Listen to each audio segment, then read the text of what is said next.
Nothing beats a great view, great food with great people. You know, barbecue has been very popular in the last 10, 20 years. It's only on the rise. And when you blend barbecue, collabs with some great chefs, only great things are going to happen. I feel like the barbecue is on the rise, and with mixing culture and ethnic cuisines together, it's only going to get better. Smoke stands out in the barbecue scene in Austin by being a really unique event that is curated. There's a lot of barbecue events that are just like, get as many people as you can, long lines, you know, running out of food. This is not that style of festival. A little bit more intimate. The places are chosen a little bit more carefully. Obviously the setting of Omni Barton Creek is incredible.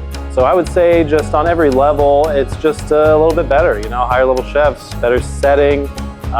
It's just a really good festival. There's no better barbecue in the world than here in Texas, especially here in Austin.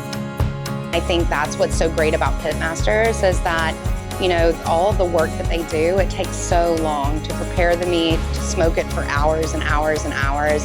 And so I think that if they stay true to who they are and who they are to their communities, then they're successful no matter who the winner is today.